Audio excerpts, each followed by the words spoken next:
everybody, I'm Brandy Lindsay, and I'm a dental assistant for Dr. Robert Thornton. Dr. Thornton is here as well today to help answer any questions that you may have. We would like to thank you for joining us. We will be going over a lot of information, and we encourage questions. Each of you may be here for a completely different reason. You may have been told that you have sleep apnea, and you want to know about alternatives to CPAP.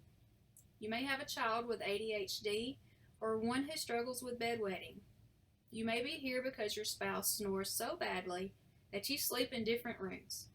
By the end of our presentation, our goal is for you to understand that all of these things that seem very different may have a common root cause.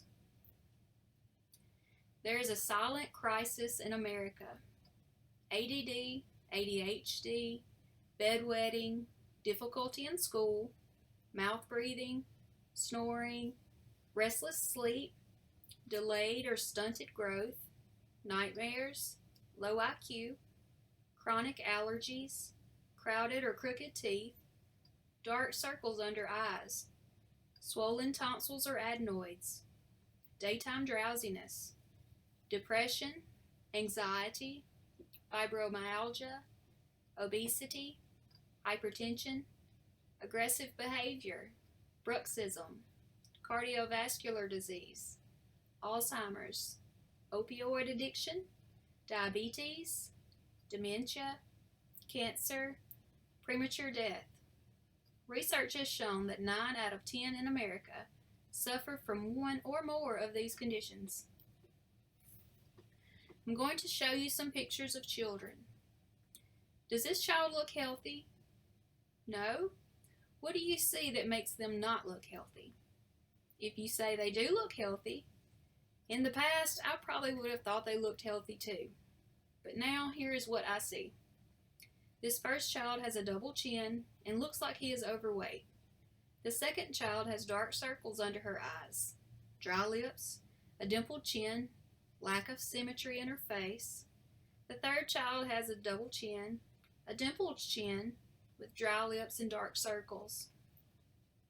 This first little girl has dark circles under her eyes. She looks tired. Narrow face, small chin, dry lips. She looks tired.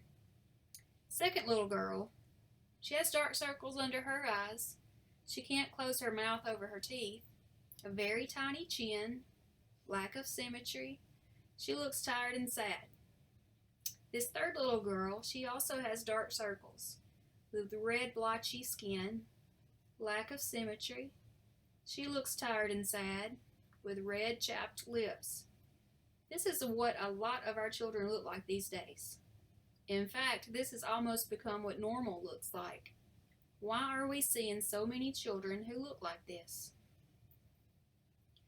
Could it be that there is a common cause behind the health concerns that we are seeing? What if these symptoms, such as restless sleep, swollen tonsils, crowded or crooked teeth, snoring, difficulty in school, what if these symptoms are all linked to a compromised airway? And what could we be causing the compromised airway? Such as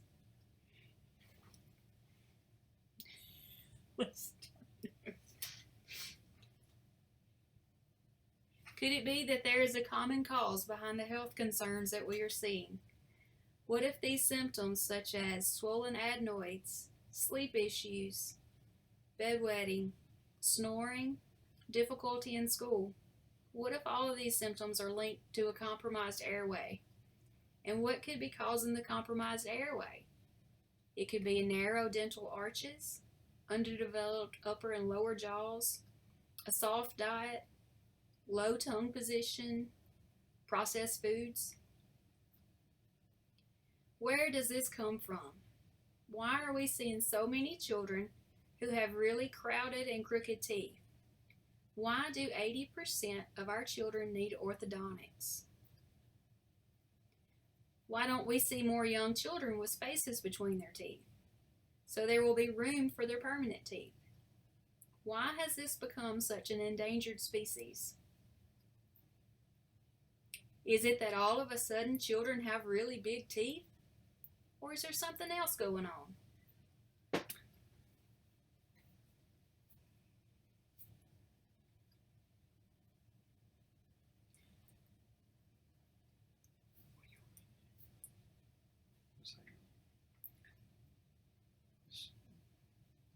See, I don't like this.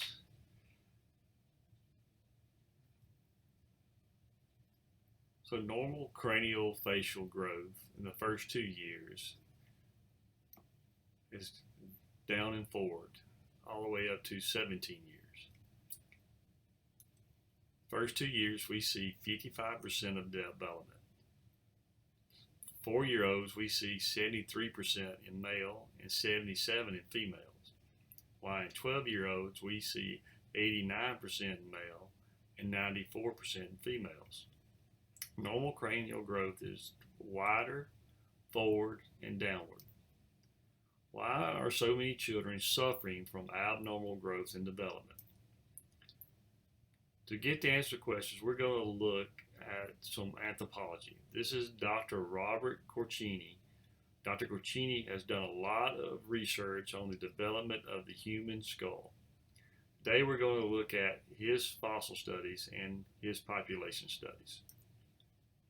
When Dr. Corchini looked at the human skull from 400 years ago, he found that those skulls are bigger, upper and lower jaws, and that there was room for 32 teeth in those jaws.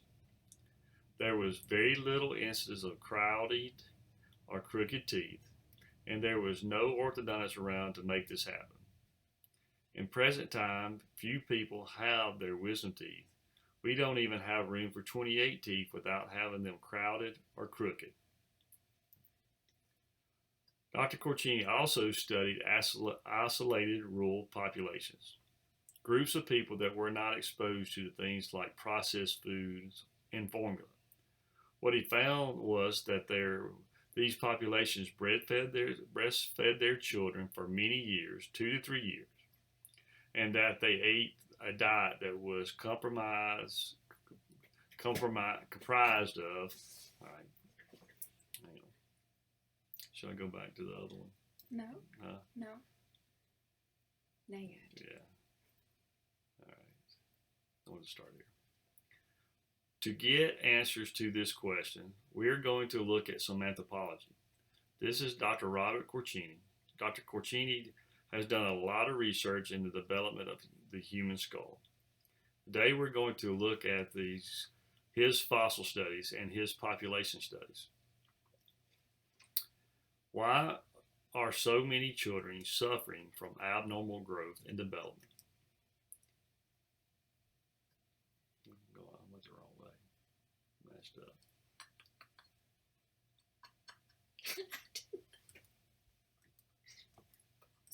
No, we're going to crop out.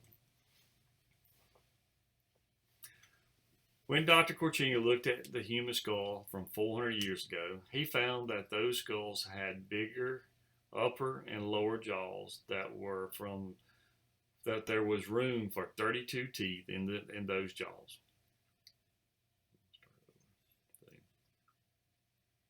When Dr. Corchini looked at the human skulls from 400 years ago, he found that those skulls had bigger upper and lower jaws, and that there was room for 32 teeth in those jaws.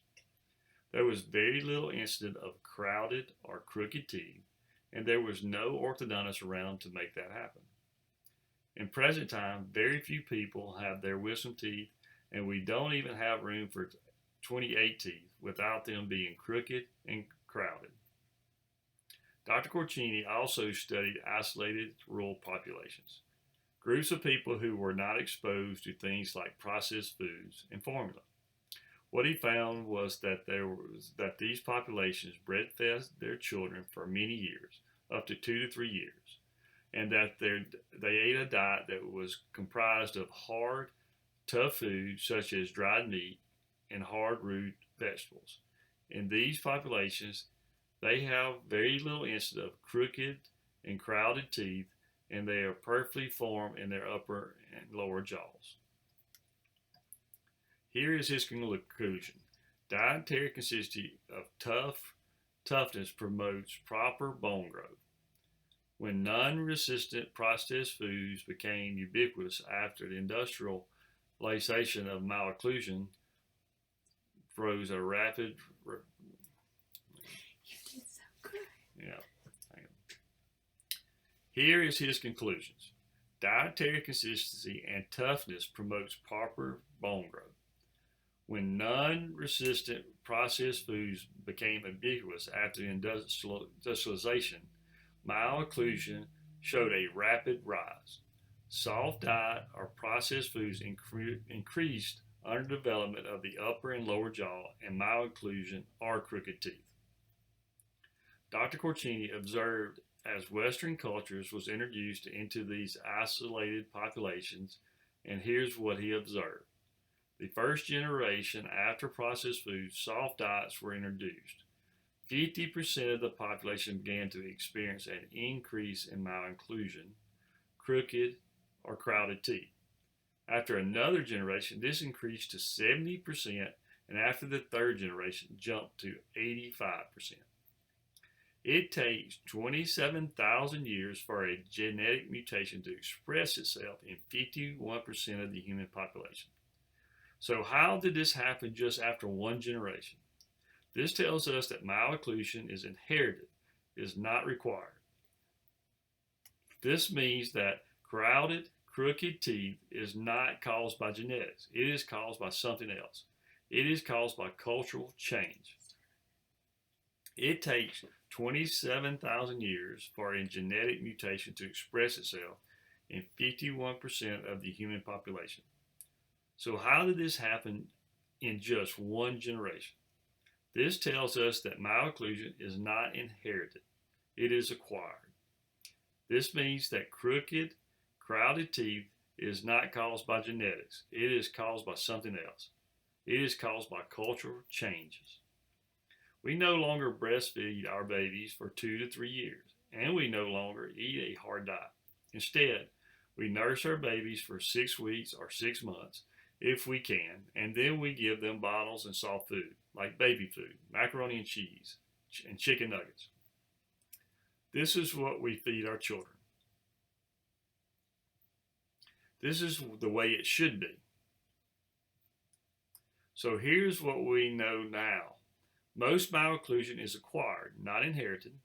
Malocclusion is unique to the Western culture, and that the presence of malocclusion is the key indicator of an undeveloped airway.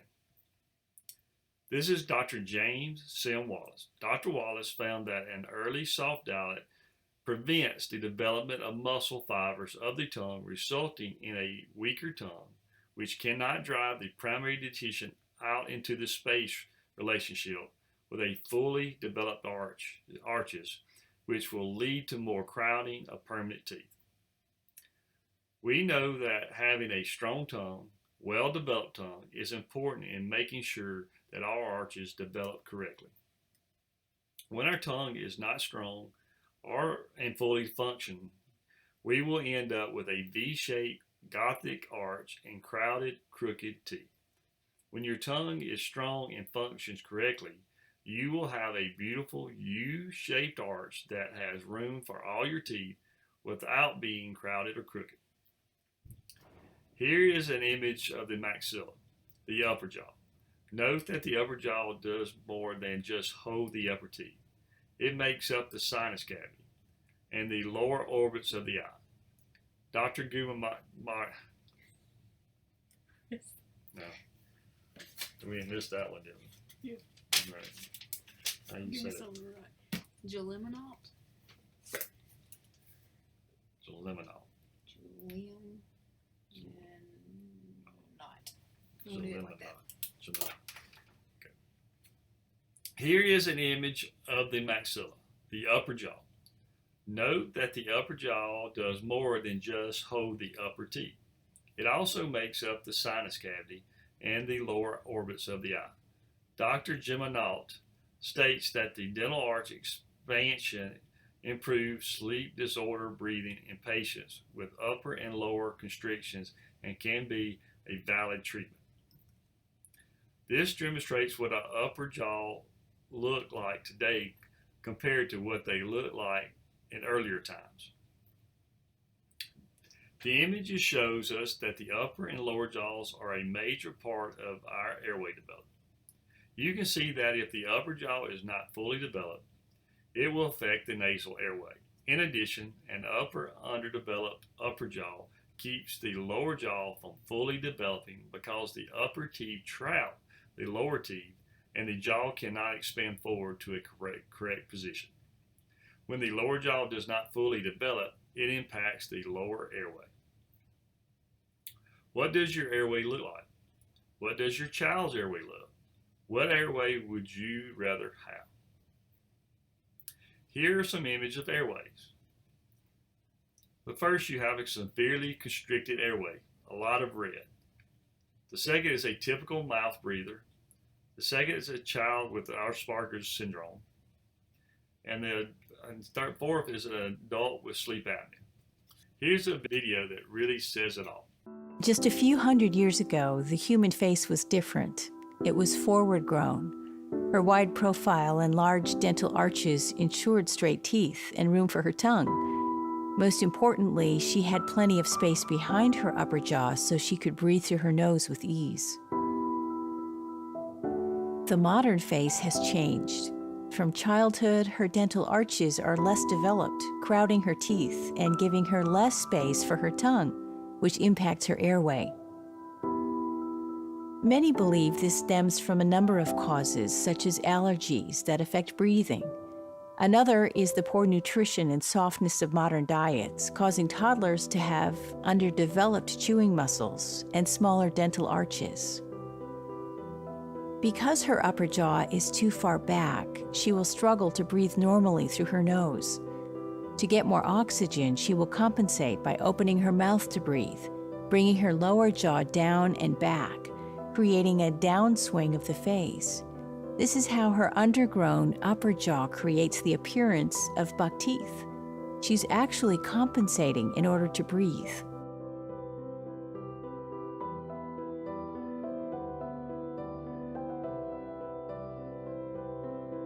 If not corrected, the problem carries into adulthood. Extractions were documented in the 1600s as a way to treat crowding. Although they are a quick fix, they don't treat the problem of underdeveloped arches and have been implicated in harming the facial profile, making them the subject of much debate even today.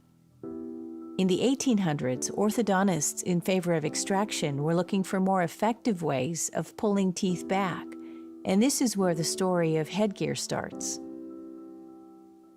Not understanding the cause, those orthodontists believed in a myth that in buck-toothed children, the upper jaw was overgrown.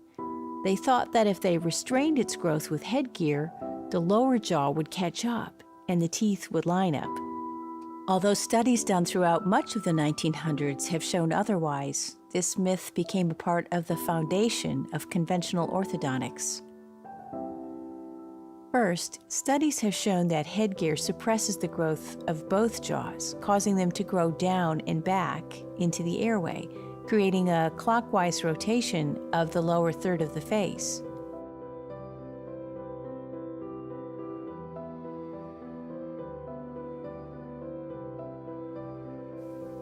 The industry coined these deformities the headgear effect. The growth changes caused by headgear carry on into adulthood. In order to breathe, she will slouch her head forward to prop open her airway, creating a lifetime of neck and back pain. This is the infamous forward head posture. A simple physics diagram shows that the growth-stunting forces of headgear pass right through the skull. One study showed that headgear caused an abnormal rotation of the sphenoid bone, and no study has examined the impact of headgear on the skeletal blood flow and nerve pathways of a growing child, or its long-term effects. Having a healthy airway is crucial to the survival of life, and especially so during sleep. When muscles around the throat relax during sleep, a healthy airway stays open because the tongue is sitting forward and has enough space to be suctioned up against the fully grown palate. With underdeveloped jaws and dental arches, the palate is too small for the fully grown tongue, which is sitting back to begin with. When she sleeps, her tongue does not suction, rather it falls back and cuts off her airway. This is obstructive sleep apnea.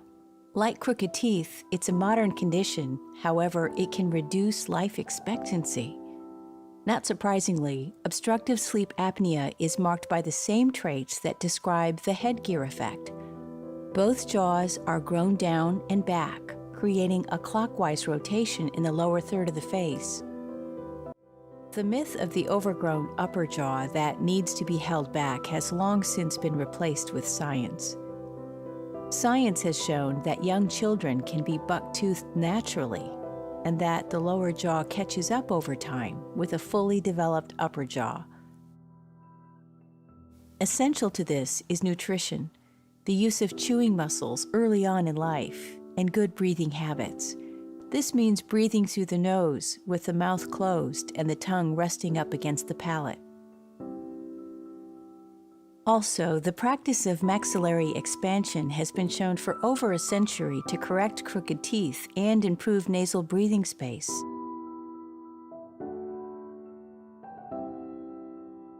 And since 1918, orofacial exercises have been shown to correct mouth breathing habits.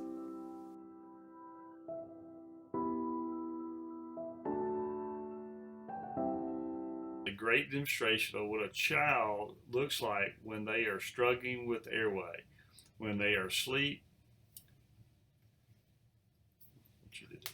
This is Eli.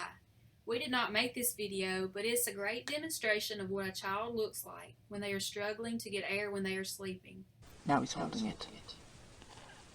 That was holding it. He's still holding it. He's trying to take in air. There he goes.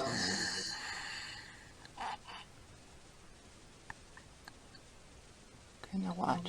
He's holding it. He's holding it. He's holding it. He's holding it. He's still holding his breath, and now he's going to gulp again. There he goes. That was it again. And again. He's holding. He's holding. He's trying. There he goes. So this has been 3 minutes and 15 seconds, and you can see how many episodes he's had of not getting calm breaths in. Now, watch what happens when I take his jaw and I just bring it forward. If I can, let's see if I can. And I open his airway. Just bring his airway forward.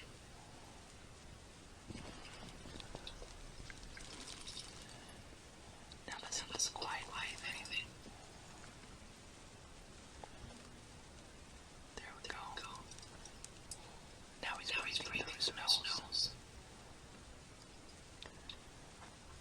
And I brought his airway, opening his airway, just pulling his jaw forward ever so slightly. And now he's breathing through his nose quietly.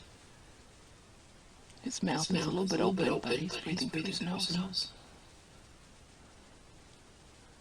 Just by hear how quietly he's breathing, you don't hear him anymore. And all I did is gently bring his jaw forward. Have you seen other children who look like this when they are sleeping? So what does this tell us? The development of the upper and lower jaws has a huge impact on how we breathe. So what happens when the upper jaw is underdeveloped and a person is not able to breathe through his or her nose? So they breathe through their mouth. When you breathe through your nose, the air is warmed, filtered, and humidified. When you breathe through your mouth, this doesn't happen. So unfiltered, dry air is hitting your tonsils, and then what happens? You end up with inflamed and swollen tonsils, which further impact your ability to breathe. In addition, nitric oxide is produced in your sinuses. Let's start over. So what happens when the upper jaw is underdeveloped and a person is not able to breathe? Take a second. Take about 3 seconds and then start over. Okay, so you can. So I can splice it. So what happens when the upper jaw is underdeveloped and a person is not able to breathe through his or her nose? So they breathe through their mouth. When you breathe through your nose, the air is warmed, filtered, and humidified. When you breathe through your mouth, this doesn't happen. So unfiltered, dry air is hitting your tonsils, and then what happens? You end up with inflamed and swollen tonsils, which further impact your ability to breathe. In addition, nitric oxide is produced in your sinuses. Nitric oxide is a vasodilator, which helps our bodies absorb oxygen. When you breathe through your mouth, the oxygen is not mixed with nitric oxide, so your body does not absorb the oxygen as efficiently. Nasal breathing is very important for our bodies and our health. Dr. Eagle Harvold did research on young adolescent monkeys. He blocked their noses and did airway studies to see if the impact of mouth breathing. He found that nasal obstruction leads to mouth breathing and low tongue posture, which leads to malocclusion. The pictures on the left are pictures of the monkeys before their noses were blocked. The pictures on the right are after the monkeys were forced to become mouth breathers. Look at the differences in how the monkeys look after a short time.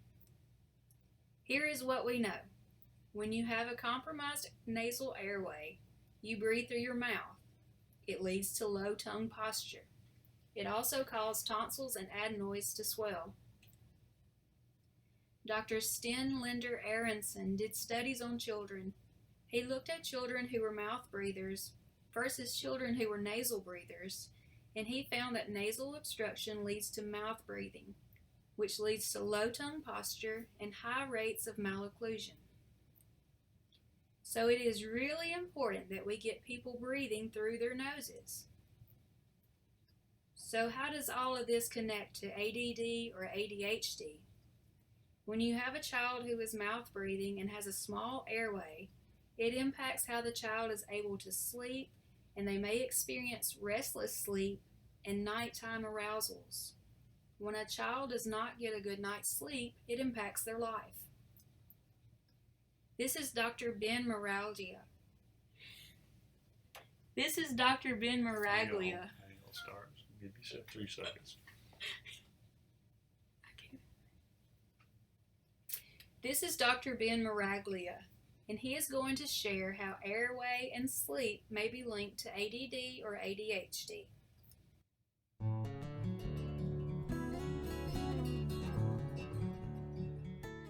Take a child, alter their quality of breathing and sleeping, and the real big issue now is how will they be during the day. So now you take a child who's 5, 6, 7, 8, it doesn't matter.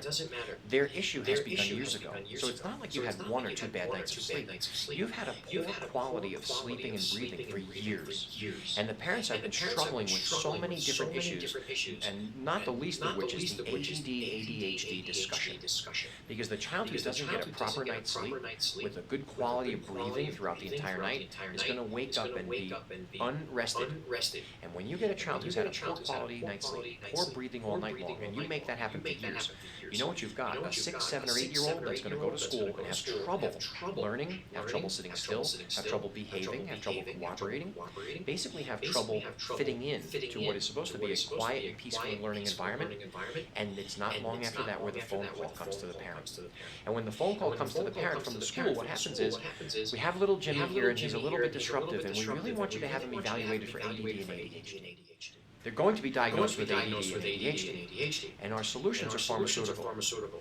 If we are given a pharmaceutical, it's usually in the form of some sort of a stimulant. And what that does to the child is it kind of pushes them over the edge and it brings them back to calm.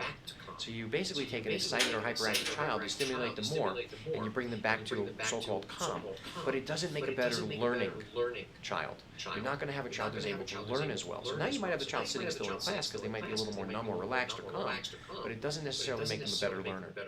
If we have the so-called ADD-ADHD diagnosis, we're talking about hyperactivity. We're talking about all of the things about behavior and development that land in this category. And the interesting thing about research is, and there is current, ongoing, and past research that shows, children who are sleep deprived produce the same exact symptoms as kids who are diagnosed with ADD and ADHD. In fact, there's a nice study that showed children who were diagnosed with ADD and ADHD were mixed with children who were sleep deprived. And in that group of kids, when they tried to analyze them and look at their symptoms and diagnose them, they couldn't tell them apart.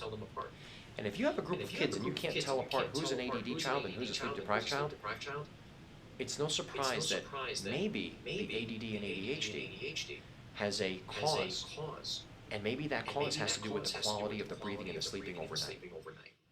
And there's a lot of research out there.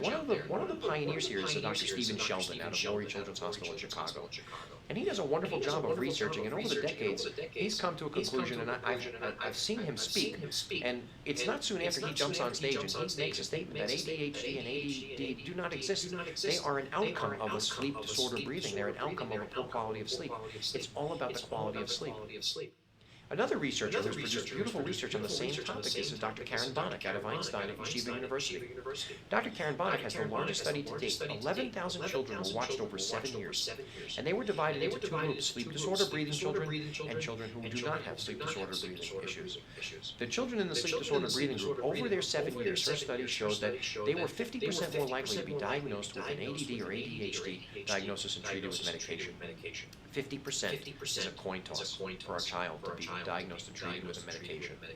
Also in her group, they were doing testing. They were doing IQ or intelligence testing along those 7 years. And the children with the sleep disorder breathing, their intelligence testing, their IQ scores were dropping over those 7 years. And that's really not the way it works when you're growing and forming. The formative growing years for a child, when they're sleeping and breathing well, your IQ raises to a certain point, and then you kind of plateau. We don't see IQs diminishing amongst children. This is the research that Dr. Miraglia references from Dr. Karen Bonnick. She studied 11,000 children over 6 years, and she found that there was a strong and persistent association between sleep-disordered breathing and diminished IQ. She also found that sleep-disordered breathing increases the risk of being diagnosed with ADD or ADHD by 50%. Now, you may be asking, how is this all connected to bedwetting? Dr. Miraglia is going to explain the connection between bedwetting, airway, and sleep.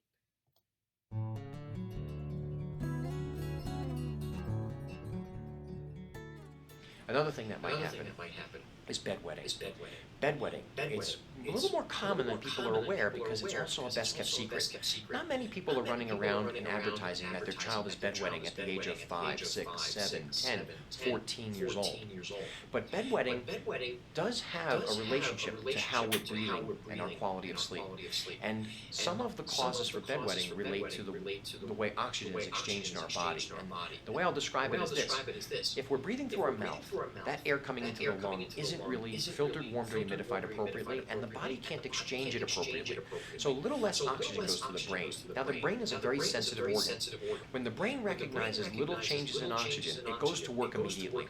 Because once the brain starts to recognize a little less oxygen, it doesn't know if we're being choked to death, a very serious condition, or if there's an imbalance in how we're breathing at night. But it does start to trigger a little bit of the fight or flight response. And a little bit of the fight or flight response means the brain's going to look at the body and say, all right, if we've got a little bit of an oxygen issue going on, I'm going to pull oxygen from something that it picks to be unnecessary right now and maybe deliver it somewhere that might be more important, planning on a rare occurrence as if the oxygen was going to stop. So if the brain's recognizing a little less oxygen, all of a sudden it's pulled from the urinary tract. If the body pulls a little oxygenation from the urinary tract, it might void, so we might wet the bed. What can we possibly do? It may not be what you think. This video was made by Connor Deegan's mom. He was not treated with Vivos appliances, but it is a very powerful video on how airway and sleep impact a child.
How can dentists help? The central rows of dentistry. This is Hunter. Hunter struggled with bedwetting. When you look at his teeth, he has a deep bite and no room for his permanent teeth to come in. Now we know that this is a sign of an undeveloped upper and lower jaw.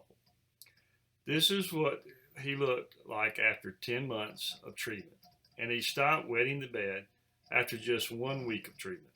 Why? Because he was able to breathe better and sleep better.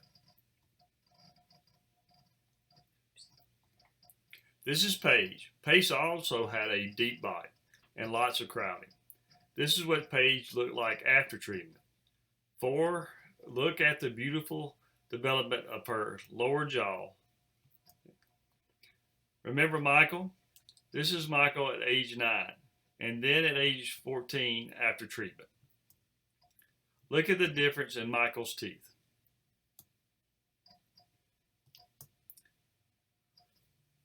But better than that, look at the changes in Michael's airway. If only we had known. What about my child? What about my spouse? What about me? This is Dr. Tara Griffin from Florida.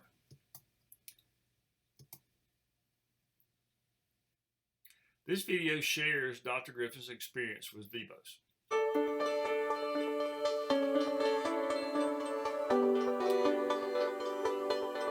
I'm Dr. Tara Griffin. We are here today in my clinic in Panama City Beach.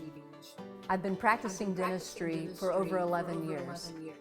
Before I discovered the Vivos appliance, I was suffering every day with chronic head and neck pain, TMJ pain. I was practicing dentistry and been practicing for 5 years, but I was already looking for an out. I knew that with this much pain, I could not continue to practice dentistry. I had chronic sinus and allergy problems, bronchitis. I was not sleeping throughout the night very well. I was waking up during the night. I had severe daytime fatigue where I would need to go home and actually take a nap in the afternoon, just at lunch, you know? And so I was looking for a solution to the problem, but I didn't know what the root cause was until I learned about the Vivos appliance. As soon as I started treatment with the Vivos appliance, within the first 2 nights, I was sleeping soundly throughout the night. My energy was better during the day. The pain that I was undergoing took a bit longer to get resolved, but within the first 3 to 4 weeks, my pain level was reduced by 2/3 or more. Within a month's period of time, I was breathing through my nose better. I wasn't having the same sinus symptoms that I was having before. And within 3 months of treatment, my asthma had improved so much, I had no more problems with the inhalers and the frequency I was having to use with all of my asthma inhalers. My overall health started to improve very quickly. I was my own first patient. However, as I continued to treat the next patient and the next patient going forward, I was curious to see if they were going to have the same outcome that I had, and they did. 9 out of 10 had the very similar outcome that I had. So they were sleeping better in just a few nights. Actually getting their energy back. They were less irritable. The pain that they had was going away very quickly. The teeth were beginning to straighten and align over time. So even though with this type of problem, it can take some time to get the long-term results, the immediate symptoms start to improve very quickly. Comparing my before and after picture with the Vivos appliance, my smile was not symmetrical. My teeth were crowded. The gumminess of my smile was a major problem that I didn't like. I had unevenness in my eyes, also in my nose. My face was more round and less balanced, and that all helped to correct itself as well as I went through the treatment. When the Vivos appliance is worn in the early evening or while you sleep at night, it allows the jaw to relax. It allows the airway to open up. It allows you to breathe through your nose. and to get the oxygen that you need to the rest of your body for your body to begin to heal. By breathing through our nose, we are actually getting much more oxygen to our brain as well as our lungs, and we're producing nitric oxide, which is a vasodilator to allow the blood flow and everything to circulate better. And so a big component with this is it forces you to actually breathe through your nose to get the oxygen where it needs to go into the body. So that's a very important part of this. If you're interested in learning more about the Vivos appliance, if this would be good for you, then I recommend you coming into a Vivos center to be evaluated to determine if this is something that could help you.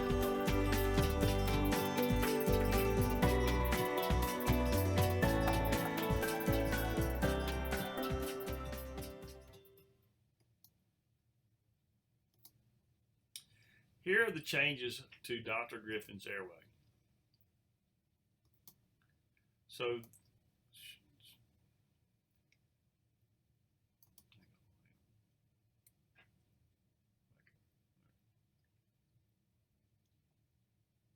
what changes do you see here?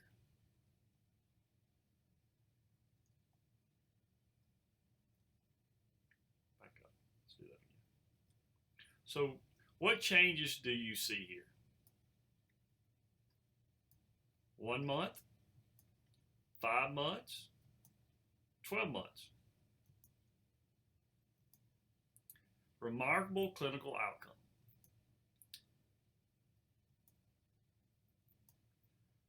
When smiling, I noticed that I'm now physically unable to smile as big as I used to. My gums are now barely showing. My face feels different when I smile now. I don't know how to explain it, but it is a great thing. When I speak and eat, my jaw no longer pops. I can speak more clearly and feel a noticeable difference in the amount of room my tongue has. I can breathe very well through my nose now. I'm very happy with the results. Let's go back.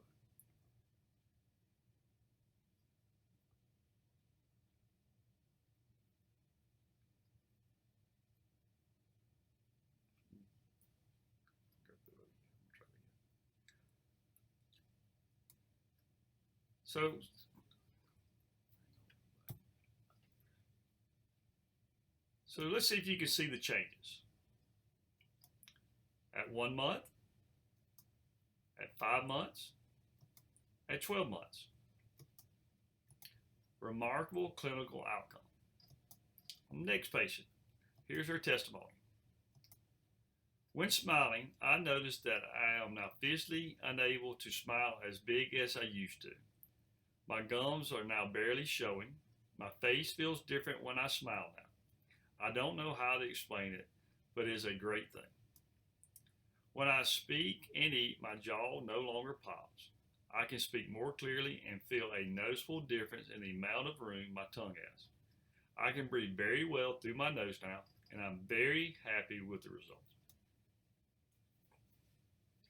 So the Vivos way. Vivos has developed a proprietary The Vivos way. Vivos has developed a proprietary multidisciplinary treatment protocol. To expand the dental arches, you promote healthy nasal breathing, which discourages and eliminates mouth breathing. Nasal breathing prepares air by filtering, warming, and moisturizing for optimal assimilation in the lungs. You train the tongue, which strengthens and conditions, repositions the tongue up and forward, and promotes proper swallowing and speech, and eliminates bad habits such as thumb sucking, tongue thrust, and a reverse swallow. Screening, medical imaging, and diagnostics, personalized interdisciplinary treatment procedure. Vivos is a treatment system made up of screening, medical imaging, and diagnostics. Personalized interdisciplinary treatment procedure, biomimetic oral appliance therapy, integrative therapy, patient treatment technology. I really feel like Vivos is the breathing wellness movement. Here's a video of the breathing wellness movement.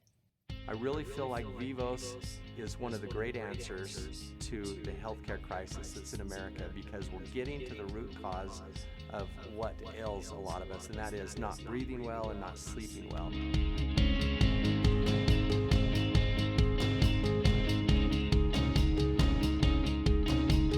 If you trace back the journey of a sleep apnea patient, that patient is suffering for years before they ever get diagnosed. Once they are diagnosed, they're presented really with two fundamental options. You can go into CPAP and wear a contraption over your face every night for the rest of your life, or you can have what's called a mandibular advancement device, which will actually protrude your lower jaw in an unnatural position to hold your airway open while you sleep, and you can wear that for the rest of your life. Either of those two modalities are going to present that patient with a life sentence of having to wear this contraption, one or the other, every night for the rest of their life. The interesting thing about CPAP and oral appliances is, although they're very effective treatments, if they're used over a lifetime, the person's condition actually gets worse over time. Along comes Vivos and says, wait a minute, we have a better option that's all natural, non-invasive, non-pharmaceutical. We can say to a patient, you go into this oral appliance therapy with our protocols, and you go through this treatment for 12 to 24 months. And at the end of that time, there's a high probability that you will no longer have to wear an appliance or any kind of device. Vivos is literally changing my patients' lives. It has drastically changed my life. I don't have to use the CPAP anymore. Within just a couple weeks of using the appliance, I was able to breathe through both nostrils, something I couldn't do my entire life. This was revolutionary. Pretty much made me feel excited about life again. She's sleeping better, I'm sleeping better. You really feel like you've been given a new life. It's amazing. I wake up and I'm not in pain. Because she's sleeping better, because her attitude during the day is better. I have a better quality of life now. I can't say enough good about it. I'm getting instant benefit from it. I was amazed. I dreamed every night for 2 weeks straight, and I told my wife, I said, it's amazing. I feel sharp now. I don't feel drowsy all the time. It's been a long time since I felt this good. I wouldn't lay down and try to sleep right now without my Vivos device. My asthma has gotten much better. Without the Vivos, I wouldn't be outside right now. There's no numerical value you can put on this kind of a change. I smile. And I haven't smiled for a long time. Right after I started using it, I noticed the results really, especially with the snoring. My sleep apnea episodes are a fraction of what they were before. This product's phenomenal. It changed my life. It's a very comfortable process, but I can see dramatic differences. Now I can really open my mouth. Before it would almost always click. His ADHD is calming down, he's doing better in school. I can definitely see the difference and the change in him. It's a miracle. I get to do things now that I would not have been able to. I would not hesitate to do it again. I am 100% happy that I did this, and I'm thankful every day that I have it because I can breathe. We bring hope to the millions of people and the millions of families, men, women, and children who suffer from this disease. It promotes the body's own ability to heal itself because now the body can breathe and sleep well. That's exciting.